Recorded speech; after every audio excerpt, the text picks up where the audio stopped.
There's an update when it comes to XCN that I do like. Let me explain why. Not too long ago, Onyx made a post on X and it said that the update for version 1.0.3 of the Onyx smart wallet is now live on the Google Play Store and Apple Store.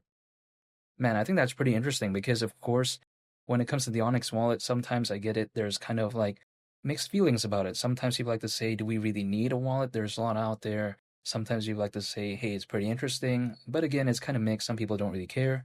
But to me, I think it's a step in the right direction when it comes to Onyx because for quite a while, kind of the main complaint that I felt like a lot of my friends had when it comes to Onyx is that sure, it's cool, right? It's pretty interesting. It's focused on payments, global chain finance, much like Ripple and Stellar. But what is it really doing, right? But then now there's more substance, I feel like, because of course we take a look at the updates when it comes to the wallet, for instance, right? And what's kind of going on there. We take a look at when it comes to Goliath, which granted, Goliath supposedly going to be this layer one blockchain for the world of finance. There's a lot of unanswered questions when it comes to that, but at least they're kind of planning the mainnet launch in Q1 of next year. And still, it's kind of a while, but to me, I like the direction nonetheless. However, even besides all that, when it comes to Onyx, I just kind of feel like now it's sort of kind of evolving beyond just this watered down version of Ripple and Stellar without quote unquote much substance. I don't think that way. I actually still am a big fan of Onyx, and arguably, even despite the price of XCN being way lower than, of course, not too long ago, I'm actually a bigger fan of the fundamentals currently. Again, maybe the price is a different case, but when it comes to the fundamentals, I still like it because I feel like it's actually improving. This is just the way to take a look at it. And when it comes to the idea of maybe 25 cents, why is that still on my mind? It's because I just kind of feel like XCN has a little bit proven in the past that typically when there was some attention for alternatives beyond XRP and XLM, this kind of gained attention a little bit. I mean, just take a look at the price chart, and that was not even a fully fledged type of altcoin season, generally speaking. And XCN already did that. So if there is a fully fledged type of altcoin season, and we do see alternatives beyond something like Ripple and Stellar, which arguably I think Onyx is in terms of kind of the vibe and sort of what the project is focused on, and we again kind of combine that with a fully fledged type of altcoin season, man, XCN maybe arguably at the price of 25 cents is not something that would surprise me because it's around a 22x from here. Market cap at that point, considering current circulating supply, would be nearly 9 billion. To be exact, it's actually around 8.7 billion, but just for simplicity's sake, again, nearly 9 billion. But to me, it doesn't seem that ridiculous. I mean, if we take a look at, for instance, right, sometimes people like to say, oh, these projects that are kind of alternatives beyond Ripple and Stellar, they kind of have no chance because it's oversaturated. Well, I kind of disagree with that because how is there that many that are popular? I mean, of course there's Onyx, right? But there's XDC, there's Swiftcoin, XPR, and ZBCN. But again, beyond XRP and XLM, and I would say beyond this five that I just mentioned, including XCN, what is really kind of popular that are kind of often talked about?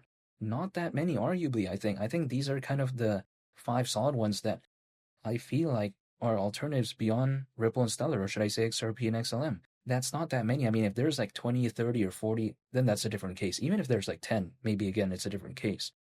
But I don't think it's hypothetically that oversaturated. And we've seen XRP reach a market cap over like 200 billion, give or take, not too long ago. And like 9 billion wouldn't even be 5% of 200 billion.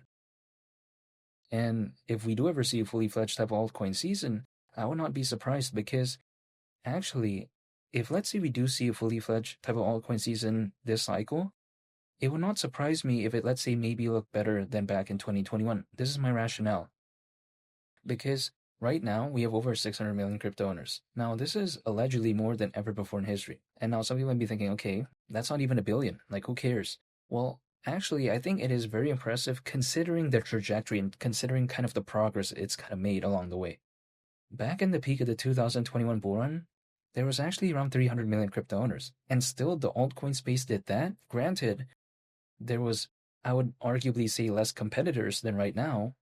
But then, even though we have more options currently, many of them are kind of like, these random meme coins that I think a lot of people sometimes don't really care about. And also, let's think about this, right? When we take a look at kind of back then, I feel like the vibe when it comes to projects that are focused on payments and global trade and finance it feels a lot more positive right now because I feel like right now that people no longer, care about whatever went on with, Ripple and the SEC and whatnot. I feel like there's kind of this now sort of opening of the gates, kind of the doors for many of these projects that are beyond Ripple and Stellar. But again, I don't think there's even that many either. So I still feel like if we do see a fully fledged type of altcoin season this time around, with over 600 million crypto owners, now with the kind of hype for the Bitcoin ETF, the Ethereum ETF, and just kind of that whole vibe, 25 cents wouldn't surprise me. But the way I view it as well is that to me, it's all about just a waiting game because all I can do is stay patient. I mean, sure, historically, altcoins typically, as a worst case scenario, they usually peak around 18 months after a Bitcoin halving event, which would actually mean October this year, give or take, because the last one did happen in April of last year. I'm talking about the Bitcoin halving event. But ultimately, what I'm going to do is just stay patient because, again, these things are beyond my control whenever XCN does decide to wake up or just the altcoin space overall. But for me, I just want to stay prepared and just stay patient, and that's it. I get it. It's easy for me to just be like, oh, yeah, no, whatever. But to me, I kind of made it quite a while already for me to just kind of quit like that. I don't want to do that. So I'm going to stay patient, hold, and just wait. That's it. And feel free to subscribe if you enjoyed this video. Greatly appreciate it. It's been Lee the Captain, and I'll catch y'all on the next one. I'm on. Peace. Bye.